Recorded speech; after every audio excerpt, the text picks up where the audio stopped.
Classes. आज का हमारा टॉपिक है मोल कंसेप्ट। ये बहुत ही इंपॉर्टेंट टॉपिक है क्योंकि इसके ऊपर मतलब क्या होते हैं, साइंस के अंदर न्यूमेरिकल्स आते हैं और ये 9th 10th 11th 12th के अंदर मोल कंसेप्ट से रिलेटेड न्यूमेरिकल्स होते ही हैं। ओके, और केमिस्ट्री को आपको समझना है तो मोल कंसेप्ट को समझना बहुत जरूरी होता है। ओके, इसकी सबसे पहले हम डेफिनेशन समझेंगे। डेफिनेशंस ऑफ मोल क्या होती है? It is defined as one mole of any species is that quantity in number having a mass equal to its atomic or molecular mass in grams।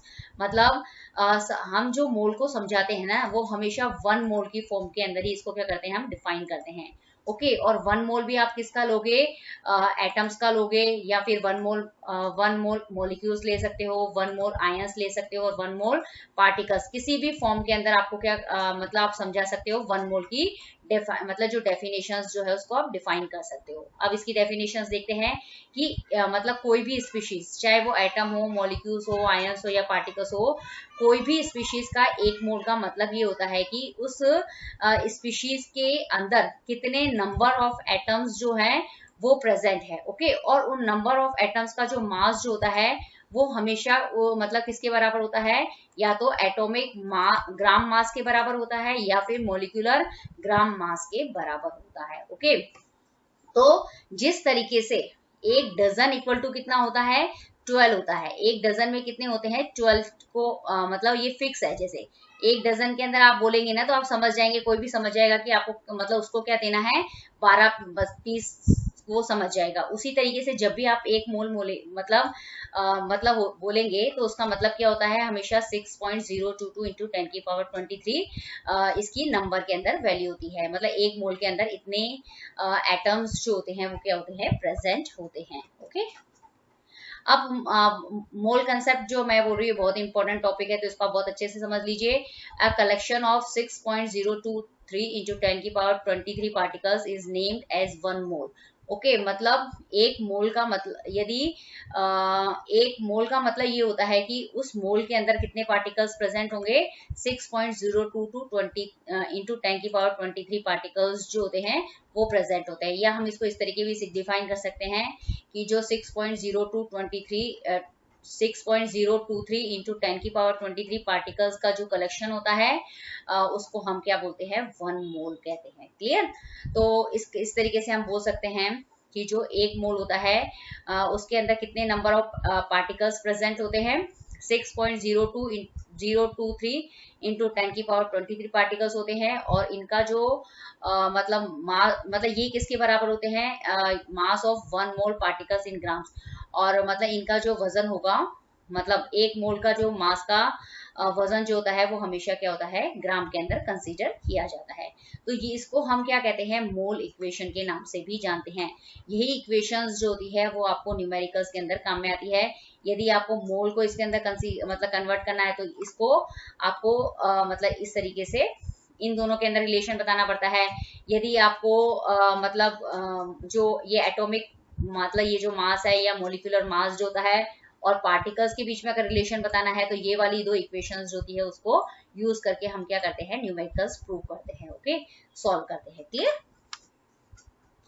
The mass of one mole particles is equal to its mass in grams. मतलब किसी भी एक मोल particles का जो मास होता है वो किसके बराबर होता है? या तो एटॉमिक ग्राम मास के बराबर होगा या फिर एटॉमिक मॉलिक्यूलर ग्राम मास के बराबर होता है।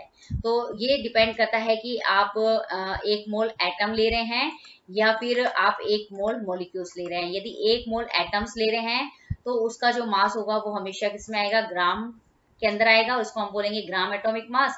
और जो अगर आप एक मोल मॉलिक्यूल्स ले रहे हैं तो उसका मास भी ग्राम में ही होगा, उसको हम बोलेंगे ग्राम मॉलिक्यूलर मास। तो ये आपको बहुत मतलब ये भी न्यूमेरिकल्स में आपको इतना ध्यान रखना है कि मतलब एक मोल एटम्स है या फिर एक मोल मॉलिक्यूल्स है। ओके, एक मोल एटम्स की वैल्यू भी कितनी होगी? 6.02 इंटू 023 इंटू 10 की पावर 23। और एक मोल मॉलिक्यूल्स लोगे तो उसकी वैल्यू भी 6.023 इंटू 10 की पावर 23 होता है। ओके, तो मतलब कहने का मतलब जहां पे भी एक मोल आता है उसके अंदर नंबर ऑफ एटम्स यदि आपको बताने हो तो वो फिक्स होते हैं। जिस तरीके से एक डजन का मतलब 12 होता है, उसी तरीके से एक मोल का मतलब 6.023 इंटू 10 की पावर 23 होता है। ओके, अब हमारा बहुत इंपॉर्टेंट टॉपिक है आवोगाड्रो कांस्टेंट और आवोगाड्रो नंबर, मतलब दोनों एक ही चीज है। अब ये होता क्या है इसको समझ लेते हैं। ये इसका मतलब न्यूमेरिकल्स के अंदर बहुत वैल्यू है। Okay, the number of particles present in 1 mole of any substances is fixed with a value of 6.023 into 10 की पावर 23 पार्टिकल्स। मतलब आप क्या करेंगे, कोई भी एक सब्सटेंसेस लिया सपोज आपने और उसका 1 मोल आप बोल रहे हैं, तो उसके अंदर जो नंबर ऑफ पार्टिकल्स की जो वैल्यू होती है वो हमेशा फिक्स्ड होती है। और वो वैल्यू कितनी होती है 6.023 इंटू 10 की पावर 23 पार्टिकल्स। 1 मोल यदि आपने हाइड्रोजन गैस ली है तो उसके अंदर कितने नंबर ऑफ पार्टिकल्स होंगे 6.023 इंटू 10 की पावर 23 पार्टिकल्स होंगे। 1 मोल यदि आपने ऑक्सीजन गैस ली है तो उसके अंदर भी नंबर ऑफ पार्टिकल्स कितने होंगे 6.023 इंटू 10 की पावर 23 पार्टिकल्स। मतलब सब्सटेंसेस चाहे आप hydrogen, chlorine, hydrochloric acid, sulphuric acid कोई भी लो, लेकिन यदि आपने उसका 1 मोल लिया है तो उसके अंदर जो नंबर ऑफ पार्टिकल्स जो होंगे वो क्या होंगे फिक्स्ड होंगे।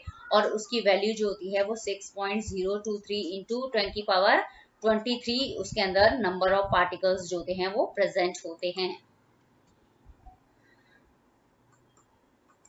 This is an experimentally obtained value. जो आवोगाड्रो नंबर है या जो आवोगाड्रो कांस्टेंट नंबर है वो मतलब क्या है कि ये वैल्यू जो हमें मिली है वो हमने क्या करा है एक्सपेरिमेंट से, हमें ये वैल्यू हमने फाइंड करी है। ओके, ये मतलब हर सब्सटेंसेस को एक्सपेरिमेंटली क्या किया है, उसके अंदर नंबर ऑफ पार्टिकल्स जो है उसको क्या करा है पता लगाया है और देखा है कि जो मतलब यदि आप कोई भी सब्सटेंसेस का यदि 1 मोल लेते हैं तो उसके अंदर नंबर ऑफ पार्टिकल्स जो होते हैं वो सभी में इक्वल होते हैं। This number is called the Avogadro constant और आवोगाड्रो नंबर।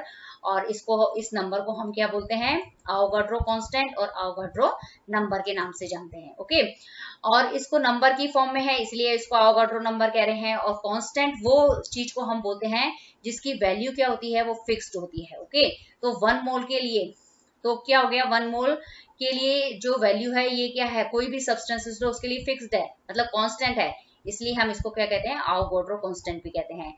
इसको आप किससे रिप्रेजेंट करेंगे n0 से इसको रिप्रेजेंट करते हैं। Named in honours of the Italian scientist Amedeo Avogadro. Okay, और ये जो कांस्टेंट का नाम दिया गया है ना, ये आवोगाड्रो कांस्टेंट का जो नाम दिया गया है या फिर आवोगाड्रो नंबर का नाम दिया गया है, ये किसके ऑनर में दिया गया था, इटालियन साइंटिस्ट अमीडो आवोगाड्रो के ऑनर में दिया गया था। क्योंकि जो आवोगाड्रो कांस्टेंट को जो बताया था ना वो इस साइंटिस्ट ने हमें बताया था। क्लियर। अब यहाँ पे यही बताया गया है कि 1 मोल कोई भी सब्सटेंसेस लो आप, hydrogen gas, nitrogen gas, sulphuric acid, hydrochloric acid, यदि आप उसका 1 मोल लेते हैं तो उसके अंदर जो नंबर ऑफ पार्टिकल्स होंगे उसकी वैल्यू फिक्स रहेगी। और वो वैल्यू क्या होती है 6.023 इंटू 10 की पावर 23। और इस वैल्यू को हम बोलते हैं आवोगाड्रो नंबर। इसको आप मतलब जब भी न्यूमेरिकल्स करेंगे तो उसे किससे रिप्रेजेंट करेंगे n0 से रिप्रेजेंट करेंगे। ओके, तो ये यहाँ पे आवोगाड्रो कांस्टेंट जो होता है इसको अच्छे से आपको समझ लेना है। इस पिक्चर्स, ये जो पिक्चर्स आप देख रहे हैं इस पिक्चर्स के अंदर ये बताया गया है कि 1 मोल आवोगाड्रो नंबर और उसका जो मतलब एटॉमिक मास है या सपोज जो मॉलिक्यूलर मास जो होता है उन तीनों के अंदर क्या रिलेशन होता है। तो इसको हम समझ लेते हैं कि सपोज आपने यहाँ लिया है कि जो 1 मोल ऑफ कार्बन एटम है तो उसके अंदर जो नंबर ऑफ पार्टिकल्स होंगे वो हमेशा कितने होंगे 6.02 इंटू 10 की पावर 23 एटम्स होंगे, वो भी किसके होंगे कार्बन के होंगे। क्लियर। और यदि 1 मोल जो कार्बन एटम्स जो होते हैं उसके अंदर उसका जो मास जो होता है वो हमेशा कितना होगा, मतलब उनके एटॉमिक मास के बराबर होगा। तो कार्बन का एटॉमिक मास कितना होता है 12 होता है, तो मतलब ये इसके इक्वल होगा। तो मतलब ये जो रिलेशंस जो है वो मतलब न्यूमेरिकल्स के अंदर बहुत काम में आता है। यदि आपको इन दोनों के अंदर कुछ करना है, मतलब नंबर ऑफ एटम्स और 1 मोल के बीच में रिलेशन निकालना है दिया है तो वो इससे सॉल्व करेंगे। यदि आपको 1 मोल और जो ग्राम एटॉमिक मास दिया है उसमें रिलेशन निकालना है तो आपको इस तरीके से इन दोनों के अंदर रिलेशंस करके सेट करके न्यूमेरिकल्स करने पड़ेंगे। इस तरीके से 1 मोल ऑफ हाइड्रोजन एटम के अंदर यदि आपने हाइड्रोजन जो है उसके 1 मोल लिया, हाइड्रोजन एटम का 1 मोल लिया है तो उसके अंदर नंबर ऑफ एटम्स कितने हो जाएंगे 6.023 इंटू 10 की पावर 23 होगा। ओके एटम्स होंगे। और इन 1 मोल हाइड्रोजन जो होते हैं उसका जो मतलब जो एटम्स है तो इसका होगा ग्राम एटॉमिक मास, तो ये कितना होगा 1 ग्राम। ओके अब आप यहाँ पे 1 मोल एनी पार्टिकल्स कोई भी ले रहे हैं, सपोज आप एटम ले रहे हैं, मॉलिक्यूल्स ले रहे हैं, आयंस ले रहे हैं, ये कॉमन है। तो इसके अंदर नंबर ऑफ मतलब पार्टिकल्स कितने होंगे 6.023 इंटू 10 की पावर 23। ये 22 लिखा है या 23 लिखे तो भी चलेगा आपका। मतलब जो भी आप ले रहे हैं, सपोज एटम ले रहे हैं तो नंबर ऑफ एटम हो जाएंगे, नंबर ऑफ मॉलिक्यूल्स हो जाएंगे और नंबर ऑफ आयंस हो जाएंगे। ओके तो ये उसके अंदर नंबर ऑफ ये बताया गया है। ओके अब इनका जो वजन जो होगा 1 मोल एटम, 1 मोल मॉलिक्यूल और 1 मोल आयन का जो मतलब रिलेशन होगा, मास जो होगा वो किसके बराबर होगा, मतलब आप जो भी ले रहे हैं। Okay relative mass of those particles in grams, मतलब सपोज आप एटम ले रहे हैं तो ग्राम एटॉमिक मास, मॉलिक्यूल्स ले रहे हैं तो ग्राम मॉलिक्यूलर मतलब ग्राम मॉलिक्यूलर मास, और आयंस ले रहे हैं तो ग्राम आयोनिक मास के अंदर इस फॉर्म में आपको करना होगा। ओके यदि आप सपोज मॉलिक्यूल्स लेते हैं तो 1 मोल मॉलिक्यूल्स के अंदर कितने में मतलब 1 मोल मॉलिक्यूल्स लिया आपने, मॉलिक्यूल्स का मतलब क्या हुआ यहाँ पे, या सपोज आपने यहाँ पे HCl लिया है, H2SO4 लिया है, अमोनिया लिया है। मॉलिक्यूल्स का मतलब जिसमें 2 या 2 से ज्यादा कंपाउंड से जो मिलकर बनता है उसको हम मॉलिक्यूल्स बोलते हैं। तो 1 मोल मॉलिक्यूल्स के अंदर नंबर ऑफ मॉलिक्यूल्स कितने होंगे, वो होंगे 6.023 या 22 इंटू 10 की पावर 3 नंबर्स ऑफ मॉलिक्यूल्स उसमें प्रेजेंट होंगे। और इनका जो मास जो होगा वो किसके बराबर होगा, मॉलिक्यूलर ग्राम मास के बराबर होगा। मतलब मॉलिक्यूलर मास के बराबर होगा, और मॉलिक्यूलर मास को आप किसके अंदर लिखते हैं, ग्राम के अंदर लिखते हैं, तो इसका हो जाएगा मॉलिक्यूलर ग्राम मास। क्लियर। तो ये जो आपको मैंने बताया है तो ये आता है जनरल, मतलब जो MCQs होते हैं, जो मतलब फिल इन द ब्लैंक्स होते हैं उसमें सॉल्व करने के लिए, न्यूमेरिकल्स के अंदर आपको इसमें मतलब क्या होती है, बहुत हेल्प मिलती है। ओके तो ये आपको पिक्चर्स जो है बहुत अच्छे से लर्न कर लेनी है। क्लियर। अब हम देखते हैं कि ये जो पिक्चर्स जो है इसको करने से आपको क्या होगा, न्यूमेरिकल्स के अंदर बहुत ही हेल्प मिलेगी। इसके अंदर क्या करना है कि आपको क्या निकालने हैं, मतलब इससे calculating the number of moles. Okay निकालने हैं। ओके मतलब आपको नंबर ऑफ मोल्स निकालने हैं किसी के अंदर, तो आपको क्या करना है, ये वाला फॉर्मूला यूज करना है। तो नंबर ऑफ मोल्स निकालने का फॉर्मूला है कि जो मास होता है उसको, मतलब जो भी गिवन मास आपको जो दिया हुआ होगा उसको मोलर मास से डिवाइड करके आप क्या निकाल सकते हैं, नंबर ऑफ मोल्स निकाल सकते हैं। ये मेन फॉर्मूला है। और ये जो आप नीचे 3 फॉर्मूले जो देख रहे हैं ना यहाँ पे, ये फॉर्मूले जो है वो इसी से बनाए गए हैं। ओके सबसे पहला फॉर्मूला है moles equal to mass upon molar mass, जो इसी से बना है। ओके दूसरा फॉर्मूला ये है कि मास निकालना है आपको, क्या निकालना है, मास निकालना है। तो आप मोल्स और मोलर मास को क्या कर देंगे, मल्टीप्लाई कर देंगे, क्रॉस मल्टीप्लाई कर देंगे, तो आपका निकल जाएगा मास निकालने का फॉर्मूला। तो दूसरा फॉर्मूला ये हो गया कि मास इक्वल टू हो जाएगा मोल इंटू मोलर मास, यहाँ लिखा है ना moles into molar mass. Okay third formula आपको निकालना है मोलर मास। ओके तो मोलर मास निकालना है आपको, तो मोल्स जो है वो नीचे आ जाएगा और मास अपॉन मोल्स करके आप क्या निकाल सकते हैं, मोलर मास निकाल सकते हैं। ओके तो इस तरीके से आप ये यहाँ पे देखेंगे कि आपको क्या करना है, मतलब एक नंबर ऑफ मोल्स निकालने का फॉर्मूला लर्न करना है। मतलब ये मेन फॉर्मूला है और आपको ये 3 फॉर्मूले लर्न करने की जरूरत नहीं है, क्योंकि इसी मेन फॉर्मूले से ये 3 फॉर्मूले जो है हमने बनाए हैं। ओके तो रटने की कोई जरूरत नहीं है, सिर्फ समझने की जरूरत है। तो अब आप जब भी न्यूमेरिकल्स करेंगे तो ये मेन फॉर्मूला आप क्या करेंगे, लर्न रखेंगे। ओके अब जो किसी भी का भी मास होता है, किसी भी ऑब्जेक्ट का जो मास होता है उसको हम किस में मेजर करते हैं, ग्राम या किलोग्राम के अंदर। लेकिन जब हम किसी एक मोलर मास मतलब क्या करते हैं, वेट निकालते हैं, तो उसका जो यूनिट होता है वो कितना होता है, ग्राम पर मोल। ओके या फिर किलोग्राम पर मोल जो होता है वो उसका यूनिट होता है।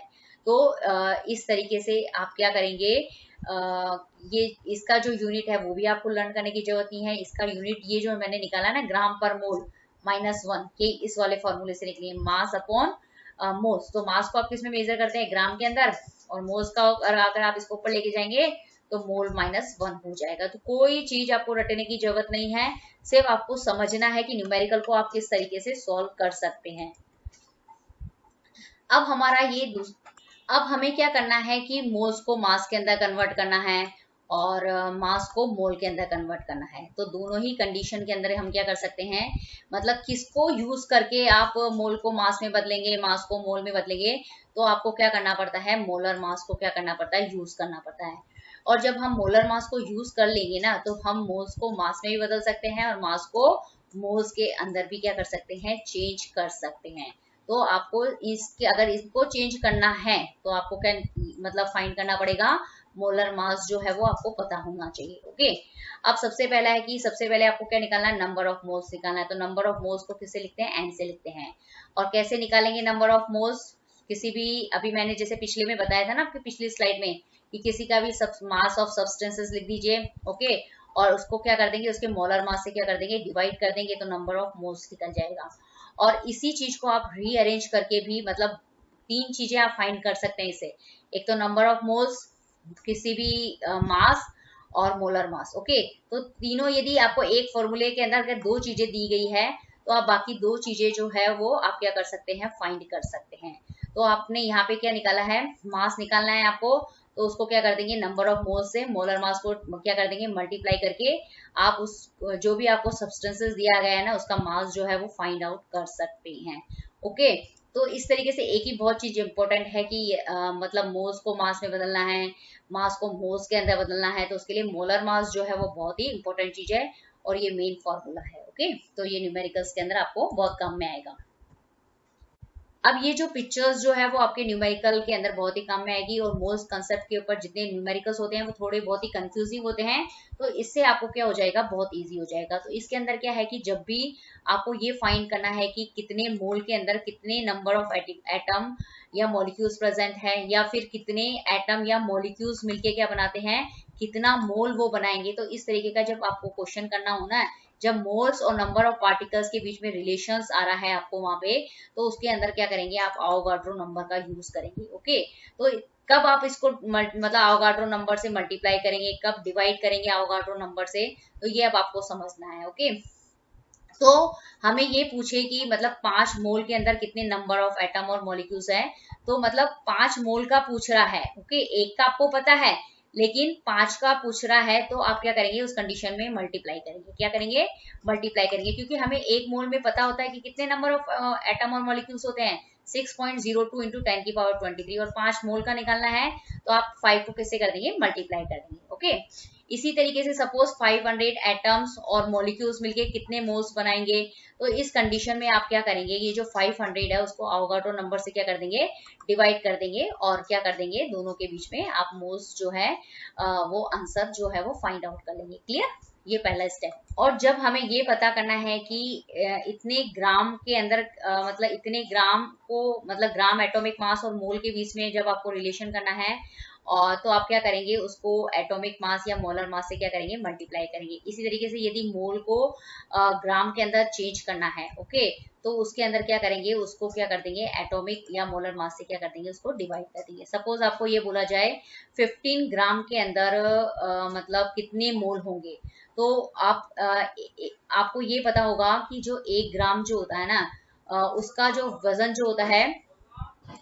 15 ग्राम के अंदर कितने मोल्स होंगे, तो इसमें क्या करेंगे, हम उसको क्या कर देंगे, इस कंडीशन के अंदर जो मतलब एटॉमिक मास है, ये जो सपोज जो मोलर मास जो है उससे क्या कर देंगे, मल्टीप्लाई कर देंगे। यदि आपको पूछे कि मतलब 10 ग्राम मोल्स दिया है, तो उसके अंदर कितना वजन होगा, तो उस कंडीशन में भी आप क्या करेंगे कि एटॉमिक और जो मोलर मास जो होंगे उससे क्या करेंगे, डिवाइड कर देंगे। तो इस तरीके से हम क्या कर सकते हैं, ये जो न्यूमेरिकल्स जो है उसको क्या कर सकते हैं, सॉल्व कर सकते हैं। क्लियर, तो अब आपको ये जो जब भी न्यूमेरिकल सॉल्व करेंगे, तो उसके अंदर जब भी नंबर ऑफ मोल्स जो दिए निकालने होंगे, तो उसको आप एन से रिप्रेजेंट करेंगे।